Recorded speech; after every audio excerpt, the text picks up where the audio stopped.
Hi, this is Mary from Fiber Artist Market, and today we're going to take a look at how you get products into your store.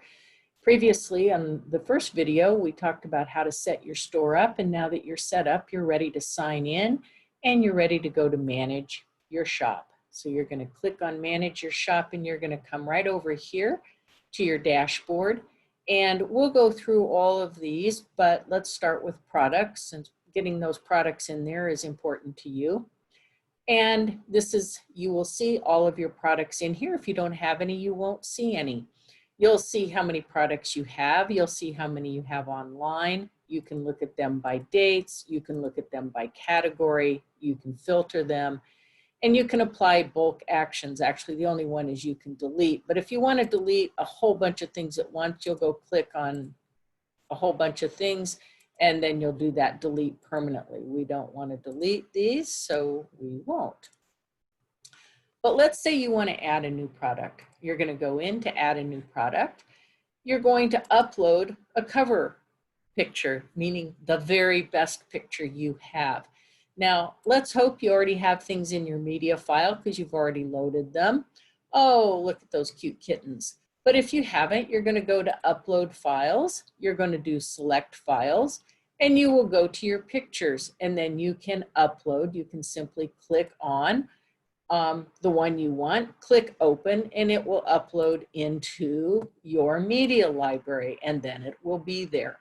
So it couldn't be simpler than that. But today we're going to upload something and make it into a product. We're going to upload this cute little sheep bubble.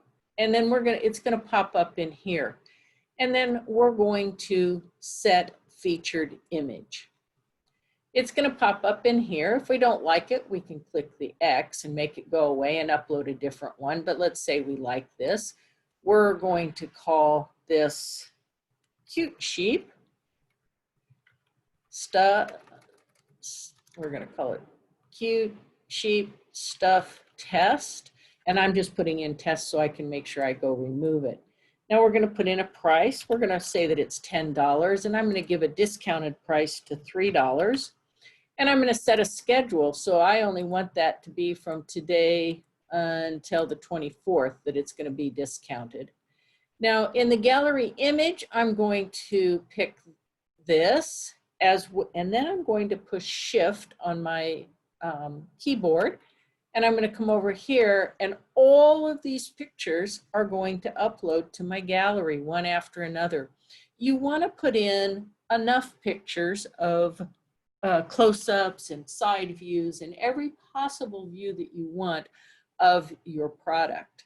But you don't want to overload it, and people don't want to see 100 pictures of it, but 5 or 6 are very nice.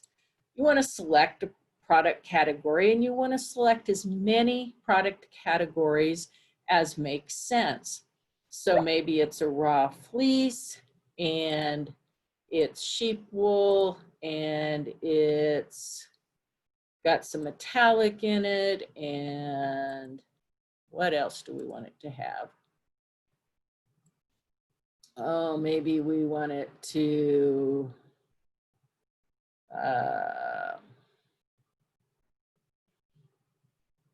be dyed roving, whatever you want. These help people search for your product, so fill in whatever is true. Don't put in what isn't true, because that's not what they're looking for. Under selected product tags, again, this helps your search. So you're going to put in sheep, you're going to put in wool, or whatever fits. You can type in wood, you can type in white, it could be brown, whatever describes your product. You want to put those in the tags. And then a short description. This is a cute little, test item. And then I'm going to create product. Now, what if I want to create and add a new one? If I want to do a whole bunch at once, I would just do that. But let's just finish creating this product, and then you can get really fancy and create lots at a time. So we created that product, and it's going to pop up and show it to us. And now you have to get into the nitty-gritty. So this is how it's going to look on your store. It is a simple product. We will be talking about variable products in the future, but for today, we're going to talk about a simple product. This is what it is. There's no variations on it. This is what it is. If it is an actual product that you're not going to download or it's not virtual, you're not going to touch these. If you happen to be a teacher who is downloading virtual classes or something, then you might want to use download and virtual, but we're not going to do that today. I've already put in the price, how long I want the discount, the categories, the tags. I could add some more here if I wanted to.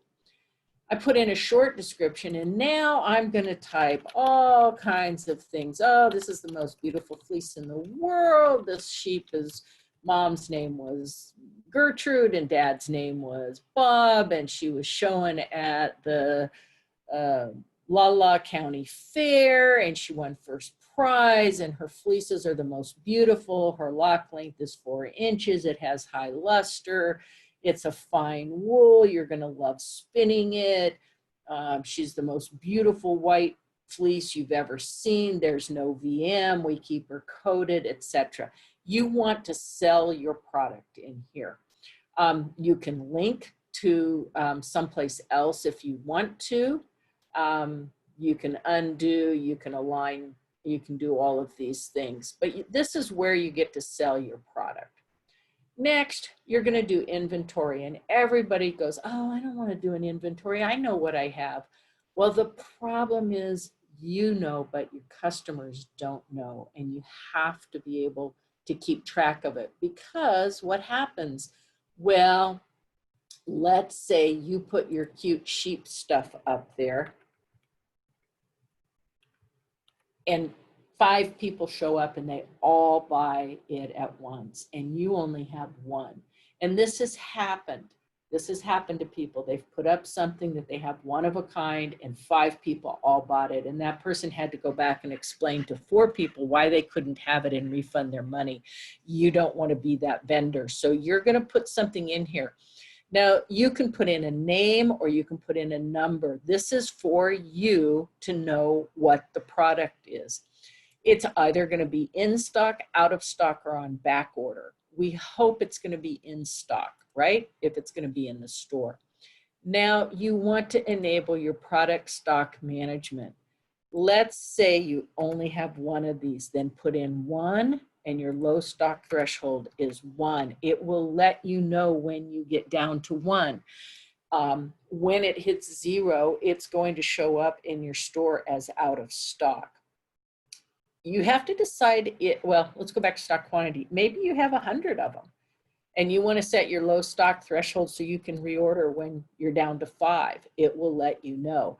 But you can do whatever you want in here, but just make sure you know what you have and that it's alerting customers when they're out of stock or there's only a few left, so that if they buy them, they actually get that product. You can allow or not allow back orders, or you can allow but notify the customer. This is up to you. It depends on if you have something you can back order easily. If you only have 1 item of something, strongly recommend that you allow only 1 quantity of this product to be bought. Why? Because customers get really excited and they see something that they like and they say, oh, I'm going to get 5 of those and give them to all of my sisters. Well, if you only have 1, they're going to be very disappointed. So just put in there that they can only buy 1 if you only have 1. If you don't, if you want them to buy 5 or 20, then don't click this. But if you only have 1, it's a good idea. The next thing that people just hate is shipping. Shipping takes some thinking. So the first thing is you have to decide if it requires shipping. Well, what doesn't require shipping? Well, for instance, I refurbish old spinning wheels and I won't ship them. They're for local pickup only. So I unclick this and I put up here in the name, local pickup only. I put in the description, local pickup only. I put in the long description, local pickup only. And I put in that general area I'm in so that people know where that local area is. But for the most part, you're going to be shipping. And so you have to put in a weight and the size of the container you're going to send it in. The weight is in pounds. You may need to download a converter on Google called, you can type in convert ounces to pounds and it will give you a chart. So if you're going to be putting in 1 pound, and that's what each of your products weighs, that's great. You can put in 1 pound. And this is a per purchase.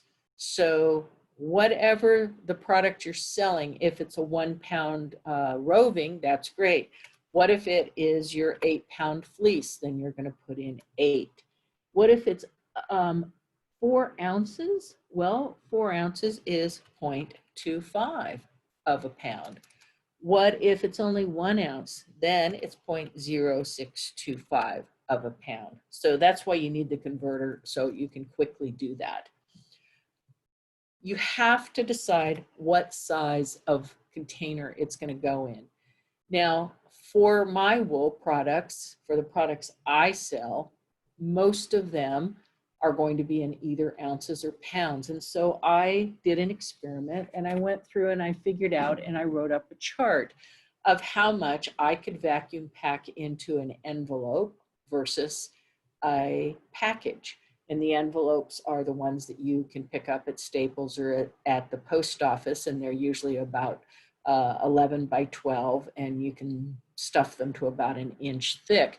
So let's say that I'm going to sell let's say it's 4 ounces of this.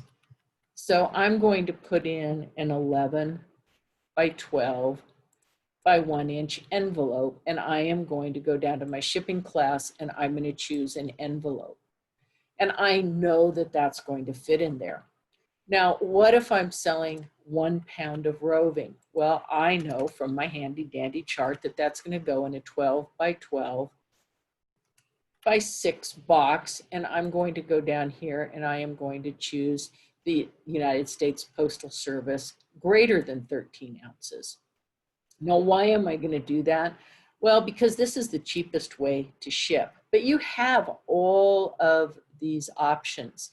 You don't want to use no shipping class unless it's only going to be local pickup, but then you want to choose local pickup. If you do no shipping class, nothing will show up in the sale and the person who's buying won't know how they're going to get it.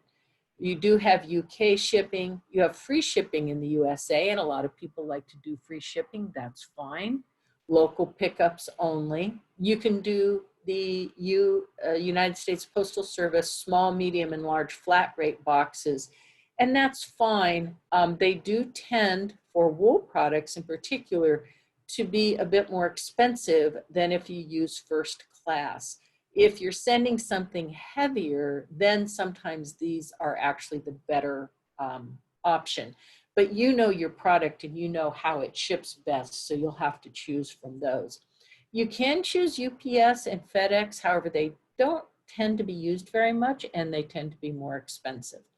So we're back here. We have our 1 pound of wool in this box and we're going to send it at this rate.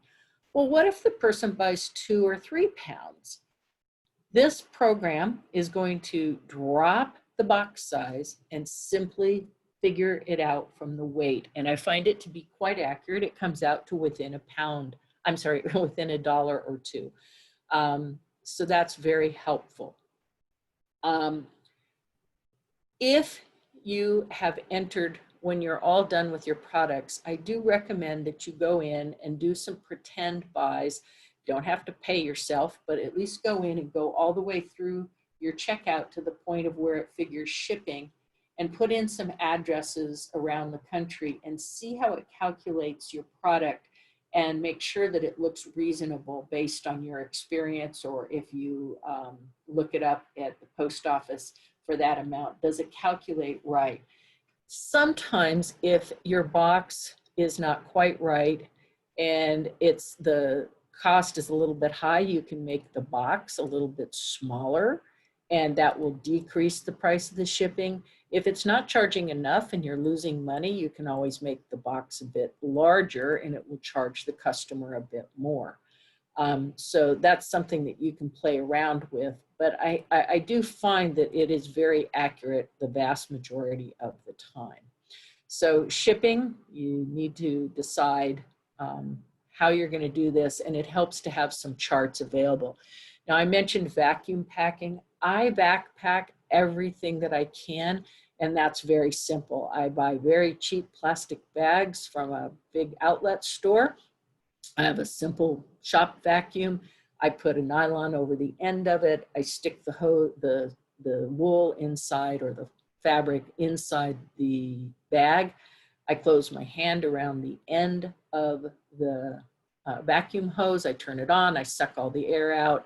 I squeeze tight as I pull the vacuum out, and I quickly tie off and close the bag. I like to do this on top of the box that I'm going to pack in, because you'll find as you are sucking the air out, you can tuck it down inside that box very well, and it will hold the shape of the box quite nicely. So this decreases the size of your box tremendously.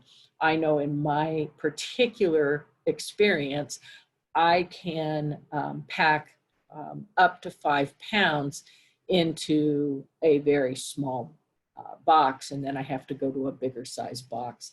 Where you get your boxes is up to you. I have a resource for getting boxes of various sizes, but they are available many places. So let's go to taxes. Taxes are completely up to you. We offer no recommendations regarding whether you charge tax or not. You are responsible to your local and state government for paying your taxes. Now, you can do none. You can do shipping only, though why anyone would tax shipping, I'm not totally clear. So most places are taxable. It's going to tax based on your tax rate, and the standard is standard. If you want to do a reduced rate, you can. If you want to do 0 rate, you can, and then you still owe the taxes on what you've sold. So this is very important if you want to collect the taxes and pay your tax burden yourself. Now, linked products and cross sells and upsells. Let's say that you sell beautiful wool yarn, and you also sell handmade knitting needles that your nephew makes for you or something. You're going to want to upsell and cross sell. And so I'm gonna sell some silk along with this. So let's sell some silk hankies, and we're gonna do some, let's see if we have some Shetland in here now. Let's put in some Cotswold, Romney locks. We'll put in some blue Romney locks that I want to cross sell. So when somebody goes in to buy this cute little sheep stuff test, well, it's going to pop up and say, oh, if you buy this, many people have bought these and this along with it, the same way it does when you shop in other online stores. And hopefully you'll be able to make a few more sales. So that's something that you can do. This area called attributes is extremely important, because this is where you're going to be putting in variables. I'm actually going to make a separate video to show you how to do that. But if you have the same item in different colors, different sizes, this is where you're going to be putting them in, and you'll see that video. Discount options, you can do a bulk discount. Let's say if you buy 5, you'll get a 20% discount. So that's a very nice thing to do for your customers, is to give them a bulk discount. However, if you don't want to, then you don't have to. RMA options are mostly for electronics with warranties, and unless you're selling an electronics or something with a warranty, you won't need to do RMA. Other options to set your product options, you can click on and off. In this particular case, I'm going to make this a draft so it doesn't show up, and you can use draft and make it a draft if you're still working on it, let's say that you want to come back and buff up your product a little bit, make it as a draft so it doesn't get published before you're ready. But then when you don't see it on your store, don't get frustrated. Just remember that it's a draft and you have to come down here and turn it back into an online product. And at that point, make it visible, okay? And then purchase note. You're going to want to put in a generic purchase note, like we hope you will love your cute sheep stuff. Please like us on social media and give us a good review, or something generic. And the reason it's going to be generic, I'll show you in a minute. It's so you don't have to type a purchase note every time. You can simply copy it over. Now, you've put all this information in and you're really anxious to go see it, and you forget to save your product. What's going to happen? It's going to disappear and you're going to have to do it all over. So always, always, always, always, always, always save your product. So just remember that. Save, save, save. And when it is, it's going to bring you back to the page where you saved it. It shows me that I have it as a draft and it's hidden in case I've forgotten. And when I go back to my products, I will see a list of all of my products. This one will be as a draft, which will remind me that I need to go and edit it and make it online. And all my other items will be in here. So that's how you add a product. It's really not too hard. But what if you want to edit it? Well, here you can edit. You can go in and you can change anything that you want to of what you just did. You can, if you want, delete the product. Ugh, I'm never going to sell that thing again. It was the worst problem I've ever had. Just delete it. You can view it. What's it going to look like?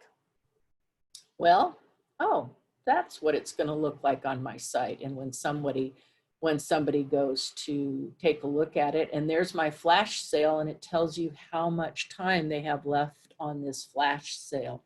And here's an ask owner. They can ask me about this.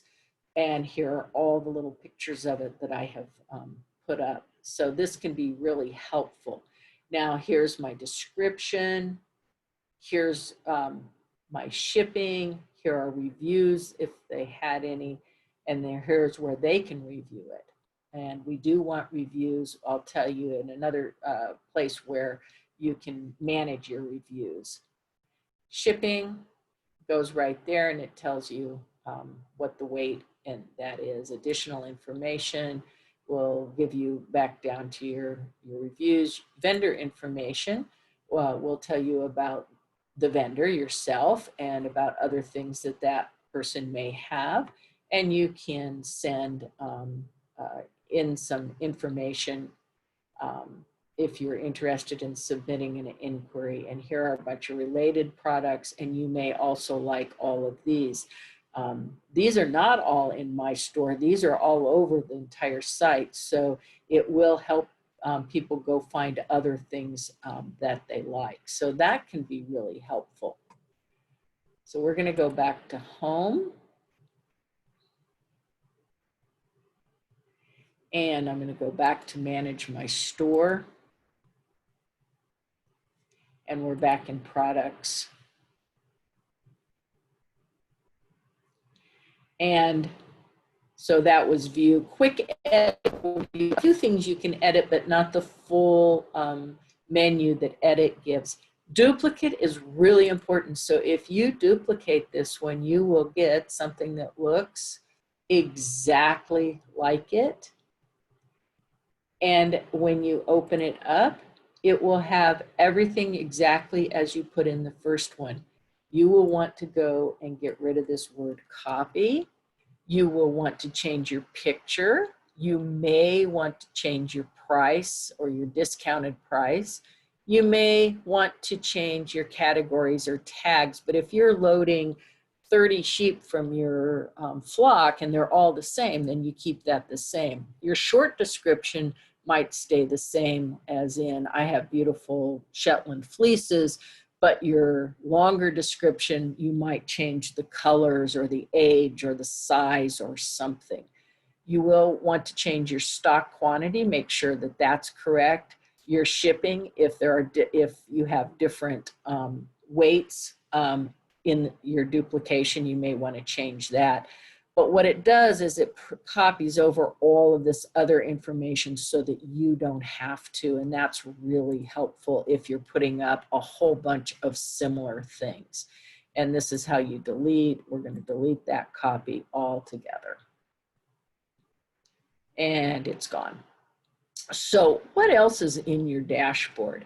Well, your dashboard tells you about your sales. It tells you about your orders, your reviews, your products, announcements from the website, all of these things. So this is a quick way to look at what you've been doing. We just went over products. You want to know what your orders were. You can go in and look at your orders. You can click one open, and it will give you more information about your order and actions that you can take on your order. And because it's been completed, it's not going to open at this time, but you will always have all of your orders in here. Coupons, you can make a coupon for your store. It's going to show up. The coupon's going to show up in your store. At this point, it shows up in everyone's store, which is not making people very happy because they don't want to see your coupon in their store, and we're working with the programmers on how to fix that. But for instance, I made a 4th of July coupon. I could add a new coupon, or I could edit that one. This could be Fiber Artist Market, the best. I can say what size fixed cart, and so they have to spend $20 and they get this coupon. Any email restrictions that you might want to put in, usage limit, if you only want them to use it once, that's fine. You can put in an expiration date. You can exclude other sales items. You can put in a minimum amount. You can put in all of your products, or you could put in just a few. You could exclude some of your products from it. And you can click on this if you want it to show in your store page. And then you're going to always, always, always remember to finish and save or create what you've done. So that's how coupons work. Posts, you can go in and do a post if you'd like. You just add a post. It brings up a box and you can type in what you want. You can select files to put in there, anything that you want to tell people about, and it will show up in your store under your vendor profile. Some people really like to write posts frequently, some people not so much, so you can use that if you want. You can get reports from your store. Tells you, again, overview of your store. You can look at your reviews, and this is where you have an option to pen, spam, or trash them or respond to them. It's important to respond to reviews, whether they're good or bad, and I recommend that you write down a response to good, bad, and indifferent reviews when you're in a very calm state of mind and not emotionally involved, and then use those pre-written responses when you get that review that makes you think, what did they see? That's not my product. It wasn't that way. You don't want to fight with anybody about it. You can just write something very benign like, we're so sorry that you are not happy with our product. We strive to make everyone's experience wonderful. Please contact us and let's see if we can help you with this problem you've reported, or just something generic so that you're not rebutting them and getting into a fight. Withdraw is, you put in, under setting your store, you put in your payments, and this is how you're going to ask for your money, and you're going to put in the amount that you want to withdraw, a payment method, and then submit the request, and this will help us know how much to send you. Now, you do need to remember that every single transaction does go either through PayPal or through a credit card, and they always take their bite. In those cases, it's 2.9% right now, plus a 30-cent per transaction fee. So those amounts will be removed from the amount that you get from us. We are not taking any commissions or any part out of it, but it is from the credit card or the PayPal. Return requests will show up here. You'll be notified if you have a return request, but this is where you want to deal with those. If you have followers, this is where they will show up. And I recommend that you do all of your social media and ask people to follow you. Ask your cousin, your sister, your mom, ask to get followers, because that helps bring people to you. This is your support button, and if you have any support requests, they'll show up in here and you can respond to them. And then we're back down to settings where you set up your store in the very first place. So you've made it through the entire part. There will be another video regarding the variable attributes in your products, because that's a whole separate video of its own. So I hope this hasn't been too boring, and I hope it helps you get your product set up. You can always reach us at contact@fiberartistmarket.com, and we'll be happy to set up a time to help you if you run into any problems with this. But this should be a good starting point, and hopefully you'll be able to get your products loaded this way and get them up for sale. Thank you.